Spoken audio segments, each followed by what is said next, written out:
V10 న్యూస్కి స్వాగతం. ముందుగా ముఖ్యాంశాలు. అసెంబ్లీలో మాట్లాడిన మాజీ మంత్రి ఎమ్మెల్యే హరీష్ రావు.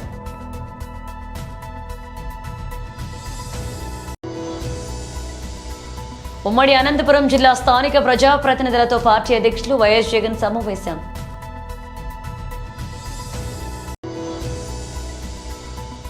అసెంబ్లీలో రేవంత్ రెడ్డి మాట్లాడారు.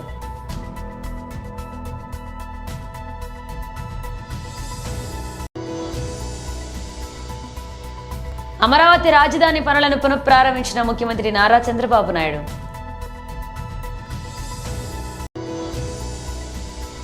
ఈ నెల 28న చర్లపల్లి రైల్వే టెర్మినల్ ప్రారంభం.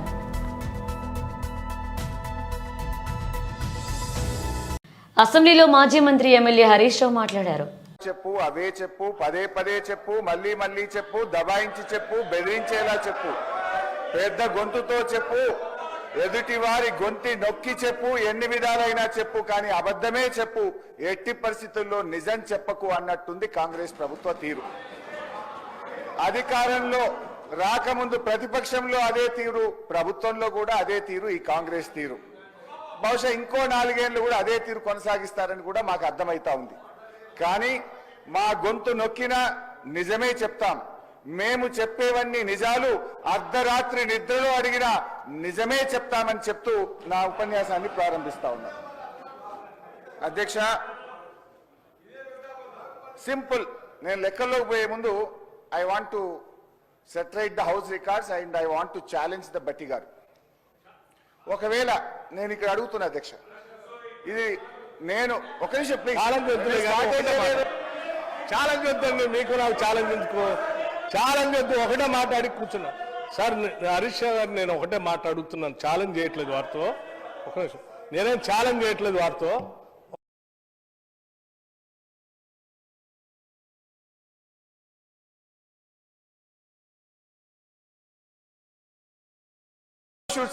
వాళ్ళకు కూడా చెప్పాలి, అట్లా కామెంట్ చేయొద్దండి.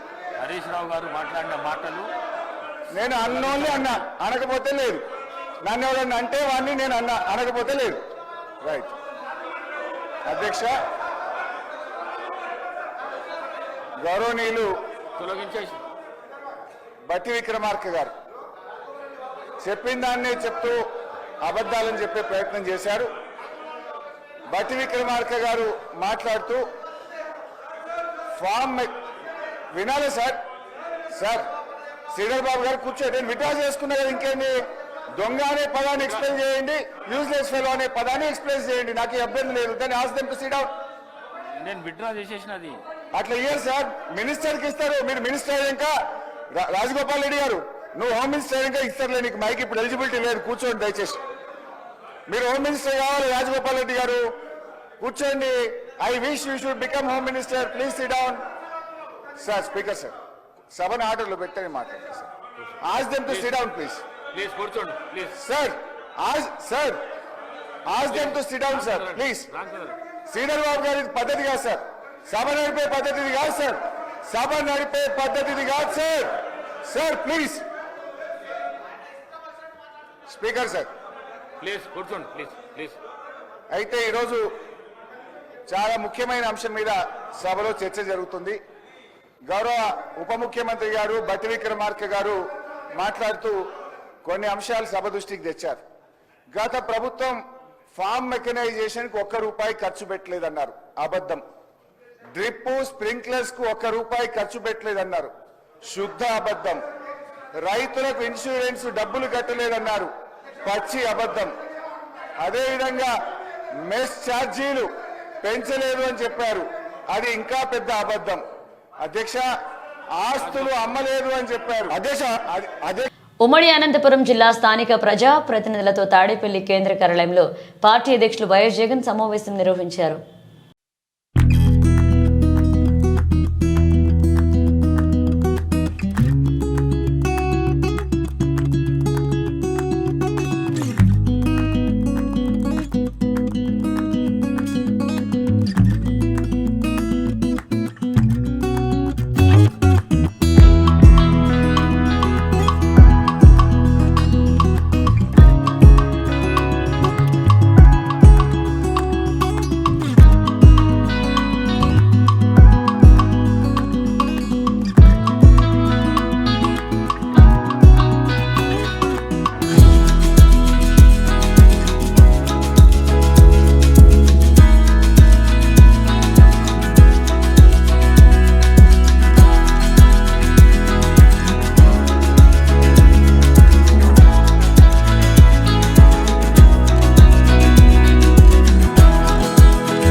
అసెంబ్లీలో రేవంత్ రెడ్డి మాట్లాడారు.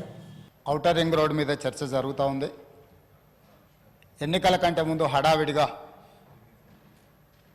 సరైన విధి విధానాలు అవలంబించకుండా టెండర్ ప్రాసెస్ను డీవియేట్ చేసి కొద్దిమంది వ్యక్తులకు ఆయాచిత లబ్ధి చేకూర్చడానికి ఔటర్ రింగ్ రోడ్డును అప్పచెప్పిండ్రని సమాజమంతా, తెలంగాణ రాష్ట్రమంతా దీని మీద తీవ్రమైన చర్చ జరిగింది.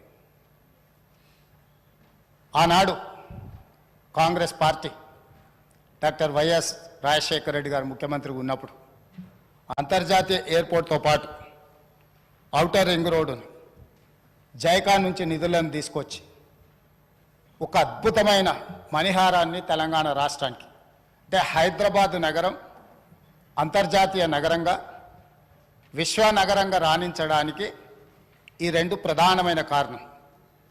అంతర్జాతీయ airport, outer ring road, IT కంపెనీలు, ఫార్మా కంపెనీలు. ఈ తెలంగాణ రాష్ట్ర ఆదాయంలో 60-65% ఈరోజు మన బడ్జెట్లో వస్తుంది అని అంటే ఆనాడు కాంగ్రెస్ పార్టీ తీసుకున్న నిర్ణయాల వల్ల ఈరోజు ఈ రాష్ట్ర ఆదాయం అత్యధికంగా పెరిగింది.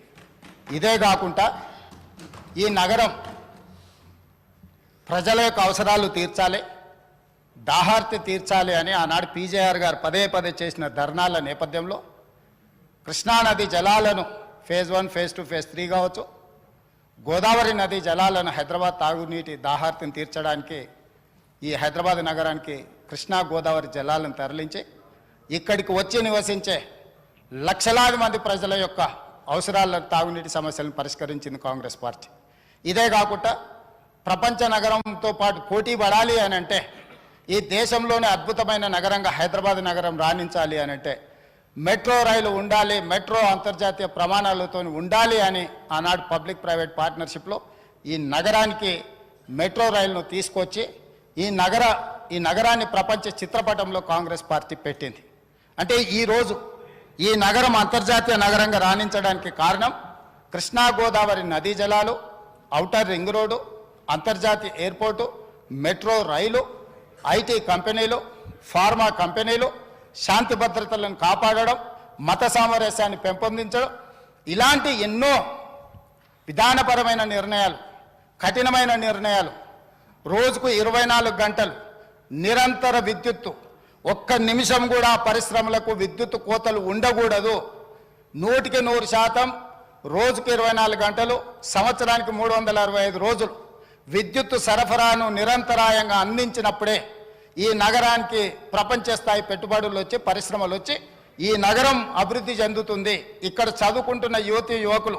అమరావతి రాజధాని పనులను పునః ప్రారంభించారు ముఖ్యమంత్రి నారా చంద్రబాబు నాయుడు. ఈరోజు ఈ కార్యక్రమానికి వచ్చిన రైతు సోదరి సోదరులందరికీ, అదే మాదిరిగా పత్రికా విలేకరులందరికీ నమస్కారాలు, అభినందనలు, శుభాభినందనలు. ఒక చరిత్ర తిరగరాయడానికి మనం ఇక్కడ సమావేశమయ్యాం.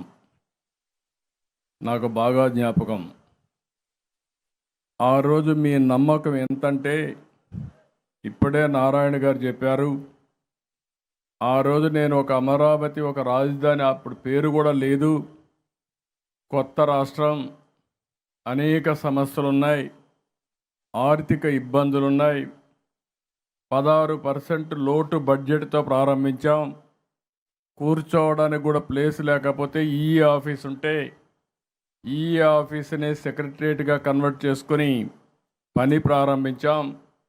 హైదరాబాద్ నుంచి ఉద్యోగస్తులు రావాలంటే తాత్కాలికంగా అక్కడుంటే 10 ఏళ్ళు ఉండడానికి అవకాశం ఉన్నా, హైదరాబాద్ నుంచి పరిపాలిస్తే శాశ్వతంగా ఈ ప్రాంతం అభివృద్ధి కాదనే ఆలోచనతో 2 ఏళ్లలోనే ఇక్కడికి రావాలని చెప్పి ప్రయత్నం చేసి ఆ రోజు నేను ఒక పిలిపిచ్చాను.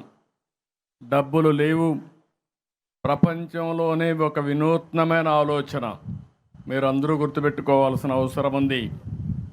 హైదరాబాద్లో నేను మొట్టమొదటిసారిగా ఆలోచించినప్పుడు సికింద్రాబాద్, హైదరాబాద్ 2 నగరాలు ఉండేటివి. ఒక నగరం నిజాం డెవలప్ చేశారు, రెండో నగరాన్ని బ్రిటిష్ వాళ్ళు డెవలప్ చేశారు. అలాంటి సమయంలో నేను 3వ నగరానికి శ్రీకారం చుట్టినప్పుడు అక్కడుండే అనుకూలమైన పరిస్థితులన్నీ కూడా అధ్యయనం చేసి ప్రభుత్వ భూములు ఎక్కువగా ఉంటే ఆ ప్రాంతంలో సిటీ కట్టడానికి ప్రారంభించాను. అదే ఈనాటి సైబరాబాద్. ఆ రోజు మీరు చూస్తే రాళ్ళు రెప్పలు, ఎక్కడ కూడా పోయే ప్లేస్ కూడా లేదు. ఎక్కడన్నా రోడ్లేక అక్కడికి పోవాలంటే జీపులు తప్ప ఏమీ పోయేటి కాదు. అలాంటి నగరాన్ని ఒక సుందరమైన నగరంగా 25 సంవత్సరాల్లో తీర్చిదిద్దిన ఘనత తెలుగుదేశం పార్టీదని చెప్పి కూడా నేను మీకు తెలియజేస్తున్నా. ఈరోజు దేశంలో నెంబర్ 1 సిటీ అది. ఎవరైనా ఉండాలంటే ఇష్టపడే నగరంగా తయారు చేశాం. ఒక ఔటర్ రింగ్ రోడ్ ఇక్కడే లక్ష్మీపార్సారథి గారిని ఒకరోజు పిలిచాను. ఆవిడ ఆ రోజు చూస్తే అర్బన్ డెవలప్మెంట్ అథారిటీ కమిషనర్గా ఉన్నారు. మా చైర్మన్ కూడా పిలిచాను. నువ్వు ఎక్కువ రాజకీయం చేయొద్దు, ఇక్కడ ఆవిడ అభివృద్ధి చేస్తుందని ఒక హైదరాబాద్ మ్యాప్ తీసుకొని ఒక రింగ్ వేసాను. పోయి ఫీల్డ్లో స్టడీ చేసుకొని రమ్మన్నాను. స్టడీ చేసుకొని వచ్చింది. వస్తానే ఎన్ని కిలోమీటర్లు వస్తుందంటే పెరుగుతున్న అవసరాలకు అనుగుణంగా సికింద్రాబాద్కు సమీపంలోని చర్లపల్లి వద్ద నిర్మించిన భారీ రైల్వే టెర్మినల్ మరికొన్ని రోజుల్లో ప్రజలకు అందుబాటులోకి రానుంది. చర్లపల్లి రైల్వే టెర్మినల్ డిసెంబర్ 28న ప్రారంభోత్సవం జరుపుకోనుంది. ఈ రైల్వే టెర్మినల్ను రైల్వే శాఖ మంత్రి అశ్విని వైష్ణవ్, కేంద్ర గనులు బొగ్గు శాఖ మంత్రి కిషన్ రెడ్డి ప్రారంభించనున్నారు. స్టేట్ ఆఫ్ ద ఆర్ట్ శైలిలో చర్లపల్లి రైల్వే టెర్మినల్ను 430 కోట్ల వ్యయంతో అత్యాధునికంగా నిర్మించారు. ఇందులో 9 ప్లాట్ఫామ్లు, 6 ఎక్సలేటర్లు, 20 ఫుట్ ఓవర్ బ్రిడ్జ్లు, రిజర్వేషన్ కౌంటర్లు, రెగ్యులేటర్ టికెట్ కౌంటర్లు ఉన్నాయి. ప్రయాణికుల సౌకర్యార్థం రెస్టారెంట్లు, ఫుడ్ కోర్ట్లు, ఏసీ, నాన్ ఏసీ వెయిటింగ్ లాంజ్లు కూడా ఉన్నాయి. ప్రయాణికులు ఈ స్టేషన్లో ఉచితంగా వైఫై పొందవచ్చు. చర్లపల్లి రైల్వే టెర్మినల్ నుంచి 25 రైళ్లు రాకపోకలు సాగించనున్నాయి. ప్రధానంగా సికింద్రాబాద్ రైల్వే స్టేషన్పై ఒత్తిడి తగ్గించాలన్న ఉద్దేశంతోనే చర్లపల్లి రైల్వే టెర్మినల్ నిర్మించారు. ఇక్కడి నుంచి నిత్యం 50,000 మంది ప్రయాణికులు రాకపోకలు సాగిస్తారని అంచనా. అల్లరి నరేష్ కథానాయకుడిగా ఆయన తాజా చిత్రంగా బచ్చల మల్లె రూపొందించింది. సబ్బు దర్శకత్వం వహించిన ఈ సినిమాలో కథానాయికగా అమృత్ అయ్యర్ కనిపించనుంది. రేపు థియేటర్లకు ఈ సినిమా రానుంది. ఈ నేపథ్యంలో సినిమా ప్రమోషన్స్తో అల్లరి నరేష్ బిజీగా ఉన్నాడు. తాజాగా సుమన్ టీవీకి ఇచ్చిన ఇంటర్వ్యూలో ఆయన కొన్ని విషయాలను అభిమానులతో పంచుకున్నాడు. మా సొంత బ్యానర్పై సినిమాలు చేయకపోవడం గురించి అంతా అడుగుతున్నారు. ఈబీవీ బ్యానర్పై సినిమా అనేసరికి కామెడీ ఒక రేంజ్లో ఉంటుందని అంతా ఊహిస్తారు. కానీ ఇప్పుడు ఆ రేంజ్లో కామెడీ కంటెంట్ నుంచి డీల్ చేయడం కష్టమే. కొత్తగా వచ్చిన దర్శకులు 4-5 కమెడియన్స్ను డీల్ చేయడానికే కంగారు పడిపోతున్నారు. ఎవడిగోల వాడిది సినిమా 40 మంది కమెడియన్స్తో నడిచింది అన్నారు. మంచి కంటెంట్ కావాలంటే రైటర్స్ను ప్రోత్సహించాలి, కానీ రైటర్స్కి సరైన గుర్తింపు, ఒక మంచి పేమెంట్ ఇవ్వడం లేదనేది నా అభిప్రాయం. కథ కోసం ఖర్చు పెట్టండి, రైటర్పై ఖర్చు పెట్టండి అని నేను చెబుతూ ఉంటాను. ఇండస్ట్రీకి ఇప్పుడు రైటర్స్ చాలా అవసరం, అందువలన వాళ్లను ఎంకరేజ్ చేయవలసిన అవసరం ఉందని చెప్పారు. ఎన్నికలకు సీఎం చంద్రబాబు వాలంటీర్లకు ఇచ్చిన హామీలు నిలబెట్టుకోవాలని జీవో లేదు అని వాలంటీర్లను కొనసాగించలేమని చెప్పడం సరికాదన్నారు సిపిఐ రామకృష్ణ. కార్పొరేటర్గా చేస్తున్నాం కాబట్టి ఈ యొక్క జీవోని రాటిఫికేషన్ పెడతాం. ముఖ్యమంత్రి చంద్రబాబు నాయుడు గారిని మేము ఒకే ఒక విషయాన్ని కోరుతా ఉన్నా, నేను ఎన్నికలకు ముందు ఏదైతే చెప్పాడో చెప్పిన దాన్ని అమలు చేయమని మాత్రమే కోరుతా ఉన్నా. ఆ రకంగా కాకుండా వాళ్ళకి ఫైల్స్ లేవు, వాళ్ళ రికార్డ్ లేదు, వాళ్ళని ఎప్పుడో తొలగించారు అనే పేరుతో మీరు ఈ రకంగా వారికి అన్యాయం చేయడం మాత్రం సరైనది కాదు. పిచ్చొకపోయిన బ్రహ్మాస్త్రం అంటారే, అదే ఇది. వాళ్ళ పాపం నెలకు 5,000 రూపాయలతో పనిచేసేవాళ్ళు, అది పెద్ద ఉద్యోగము కాదు. పోన్లే దానికి ఏమైనా ఇతరత్ర రిక్రూట్మెంట్ కానీ ఇంకోటి కానీ పెద్దగా జరగాలా, లేదంటే వాళ్ళకి ఏం టీఏలు డిఏలు కూడా ఇవ్వడంలే, లేదంటే ఇంక్రిమెంట్స్ ఇవ్వడంలే. వాళ్ళు పర్మనెంట్ ఉద్యోగులు కూడా కాదు. వాళ్ళు ఏదో కింది స్థాయిలో పని చేసుకున్న వాళ్ళపైన మీరు కక్ష సాధింపు ధోరణితో ఈ రకంగా చేయడాన్ని మాత్రం తీవ్రంగా తప్పుపడతా ఉన్నాం. కాబట్టి నేను ఇవాళ మంత్రులు కానీ ఇతరులు కానీ కోరడం లేదు. సాక్షాత్తు ముఖ్యమంత్రి చంద్రబాబు నాయుడు గారు ఎన్నికల్లో చాలా స్పష్టంగా చెప్పారు. ఎన్నికల ముందు ఆయన ఇచ్చిన వాగ్దానాల్లో 5,000 రూపాయలతో పని చేయలేరు, కనీసం 10,000 రూపాయలు ఇవ్వాలని చెప్పి కోరాడు.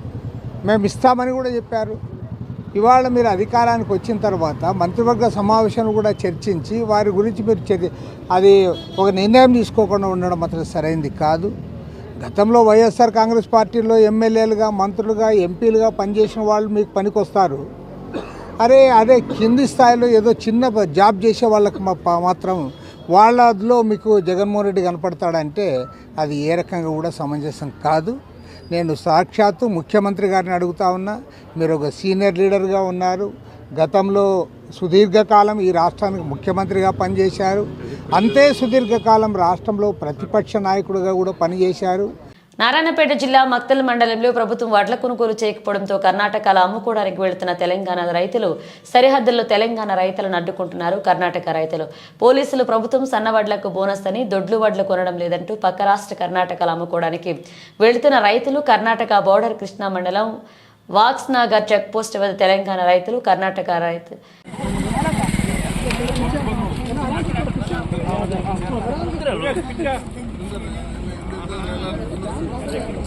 ಕರ್ನಾಟಕ ರಾಜ್ಯ ರೈತ ಸಂಘಕ್ಕೆ ಕರ್ನಾಟಕ ರಾಜ್ಯ ರೈತ ಸಂಘಕ್ಕೆ ಕರ್ನಾಟಕ ರೈತ ಸಂಘಕ್ಕೆ ಜೈ ಜವಾನ್ ಜೈ ಜವಾನ್ ಜೈ ಜವಾನ್ ಜೈ ಕಿಸಾನ್ ಕರ್ನಾಟಕ ರಾಜ್ಯ ರೈತ ಸಂಘಕ್ಕೆ ಕರ್ನಾಟಕ ರಾಜ್ಯ ರೈತ ಸಂಘಕ್ಕೆ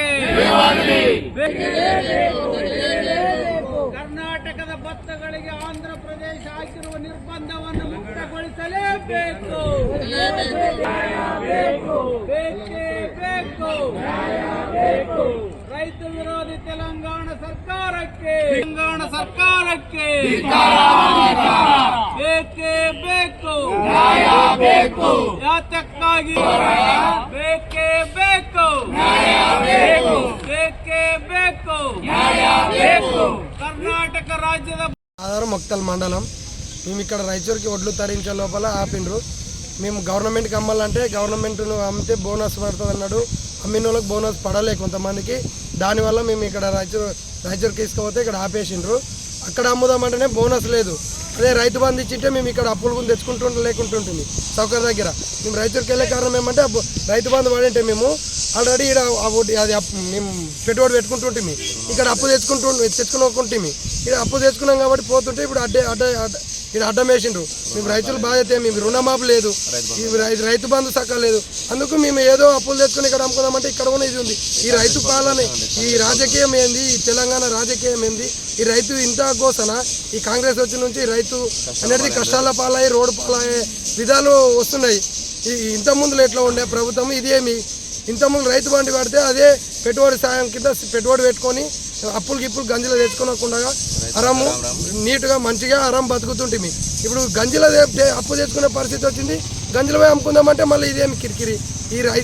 ఈ ప్రభుత్వం అనేది కాంగ్రెస్ అనేది ఎంత ప్రేమగా ఓటేసి తెచ్చుకున్న ప్రభుత్వము ఈ రోడ్ల పాలు రైతులను ఎందుకు చేస్తుంది అవతల.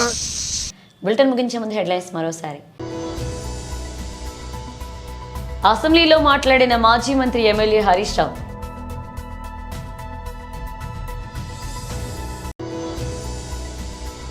ఉమ్మడి అనంతపురం జిల్లా స్థానిక ప్రజాప్రతినిధులతో పార్టీ అధ్యక్షులు వైఎస్ జగన్ సమావేశం.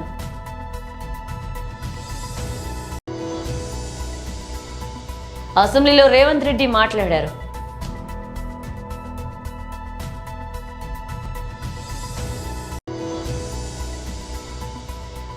అమరావతి రాజధాని పనులను పునఃప్రారంభించిన ముఖ్యమంత్రి నారా చంద్రబాబు నాయుడు.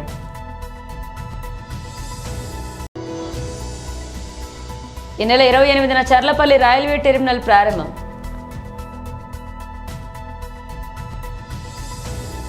ఇవి బులెటిన్ అప్డేట్స్. మరిన్ని అప్డేట్స్తో మళ్ళీ కలుద్దాం.